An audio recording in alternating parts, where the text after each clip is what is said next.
As some might notice, I don't go out and pick videos to tear apart because they're the new hotness, something fresh off the presses from big-name YouTubers. I see that from a lot of other video makers, that they pick things with lots of views so they can ride on the coattails of others and attract lots of hits. I'm not like that. I pick things that appeal to me, that I have something to say about, even if it's from people who really get no attention, or in this case, from a producer that's left YouTube a long time ago and never really got any traction. I also want to apologize for not having more content up this week. My oldest daughter graduated from high school. We had family in town, so that got in the way of pretty much everything. It interfered with blogging, with my podcast, and with getting more done here. So again, I apologize. Anyhow, here's a video from a theist, a creationist in fact, who seems to think that logic proves that God exists. Let's take a look at this, shall we? Hi, I'm Bob Knopf with Creation Science Network, and today we're going to answer the question, how do we know that God exists? Oh good, are you going to provide hard, demonstrable evidence that shows that your particular vision of God is actually real? This should be interesting. And we're going to do that using logic, science, and the Bible, and in this session we're going to look at logic. Everything we see around us has design, whether it's a pencil, or a Ferrari, or a cell phone, or even a bunch of rocks that we call Mount Rushmore. Or not. And no, everything doesn't have design. You just mentioned a bunch of things that we know are designed because we experienced designing those specific things and we know that people actually made them. That is not true for things that fall outside of that specific category of things. We can see the built-in design even though we've never seen the designer. The same is true with a tree or a bird or the universe, the planets, and particularly with humankind. These also show built-in inherent design even though we've never met the creator, the designer. And here's where he starts to go off the rails. The reason we know that a pencil or a Ferrari is designed because we know that there are factories out there that build pencils and Ferraris. We know that Mount Rushmore was designed because we have records from the builders. However, we don't get that from trees or universes. We have no evidence whatsoever that these things have been designed. In fact, all the evidence we have points to entirely natural forces that have occurred over long periods of time without any intelligent interaction. Of course, he simply assumes that there was a creator when there is no evidence that one actually exists. This is clear religious bias at work. Now, the human body is miraculous. It consists of billions and billions of complex cells put together in organ systems, and we have miles and miles of arteries and veins coursing through our body that carry our life supply of blood, pumped to us by a miraculously beating heart. And when we look particularly at the human brain, we find there is absolutely no compare found anywhere in nature. Well, other than all the other brains that are found everywhere in nature, complexity is not evidence for a creator. It is an assumption born of a pre-existing religious belief that makes him assert without evidence that such a thing exists. This brings us back to our old friend, the argument from ignorance, where someone will say, I don't understand how this happens, therefore God. I suspect we'll be seeing this particular logical fallacy a lot throughout this video. But evolutionists would tell us that we evolved over millions and billions of years from absolutely nothing. And which quote-unquote evolutionists would tell you this? Cite sources, please, because no credible scientist will ever tell you that. Clearly, we didn't just poof into existence magically, as creationists would have you believe, because that's their shtick. Evolution doesn't happen in a vacuum. It doesn't just appear out of nothing. It's a long process of chemical and biological change. Here, our creationist is either being dishonest, or more likely, simply ignorant. No surprises there. The truth is there's only two choices on how we got here. Either we were created by an all-powerful, almighty God, or we made ourselves from nothing. Let's move from the argument from ignorance to the false dichotomy. Neither of the options he provides, the options he claims are the only ones available, are at all realistic. Science doesn't think we made ourselves. That's ridiculous. We came into being through natural processes.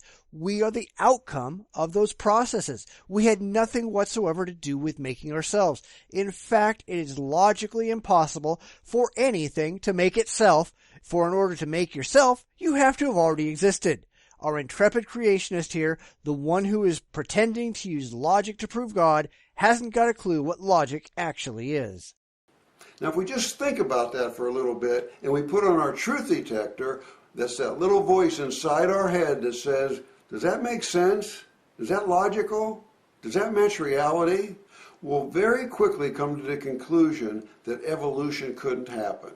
It becomes painfully obvious that he's not talking about logic. He's talking about applying his utter ignorance of science, reason, and logic, and his ingrained religious beliefs to things that he really has no clue about. And we don't listen to little voices in our heads, and if that's what he's doing, he needs to seek professional psychiatric help. That's why logic and reason and science are all formalized. There are specific methodologies that people use, people who are clearly more educated than our creationist here, for making rational evaluations of claims. Because if we don't exist, how could we make ourselves? And if we do exist, it means we've already been made. Now, if we just think about that for a little bit, we'll come to the conclusion that we were created by an all-powerful, almighty God. Or you'll come to the much more likely conclusion that the option that you insist on is logically inconsistent with reality. But of course, he can't conclude that because it gets in the way of his desperate attempt to prove his preconceived belief in the existence of God. I ask little kids in the seminars I give to hold out their cupped hands and to look at them and to ask themselves a question: how long would they have to wait until a tree or a planet or the universe or a human being formed in their hands from nothing? It would take a long time because you're just spouting ignorant nonsense. First off, a tree or a planet or a universe wouldn't fit in a pair of cupped hands, so the question is immediately ridiculous, but nobody with a clue thinks for a second that any of those things just appear out of nothing. You know who does think that? Creationists. I sense a bit of projection here. And they know intuitively it would never happen, no matter how long they waited. So we can eliminate the theory of evolution and the Big Bang and all these evolutionary theories simply by realizing, for them to be true, things would have had to make themselves from nothing. Except that cosmology or evolution never says any of that. It's a complete lie, born of utter ignorance and religious wishful thinking, that any of that is held by anyone with a shred of scientific credibility. I can't stress this enough. It isn't just this guy who has no idea what he's talking about. It's a massive number of creationists who repeat these lies over and over and over again. A lot of them are well aware that these are lies. They've been informed often enough. They've been directed to sources that prove them wrong often enough. But they don't care about the truth. The people they are targeting, those people who don't know any better, and so the lies convince them and comfort them, where they just leave the rational and educated among us just shaking our heads. Now, we can see that evolution is completely illogical, but most people don't realize it also breaks the laws of science, and we'll talk about that next time.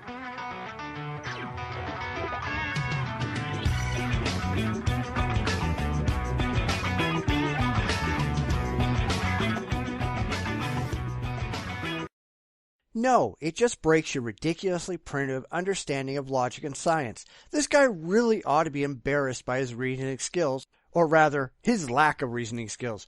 That's why I really want theists to watch my videos as well as atheists. With atheists, I'm preaching to the choir. They tend to be much better educated. They know how to use critical thinking and logic to come to conclusions that are borne out by the objective evidence.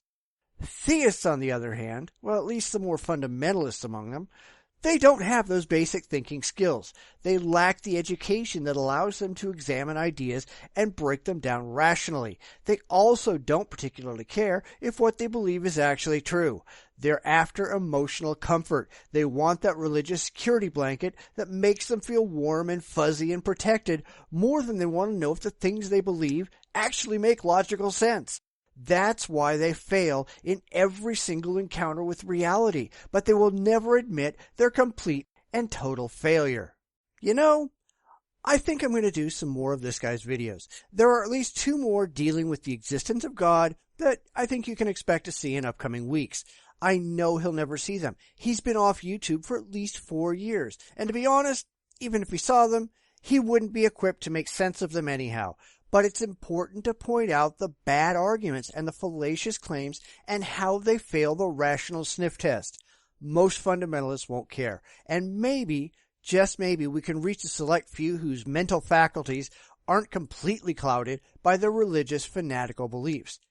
Thanks for watching. Please comment, like, and subscribe, and share the video if you can. We need to spread the word. I also invite those who don't agree to post either a critique or a response video. I'm happy to answer any and all questions and engage in debates with those with opposing views. Until next time, take care.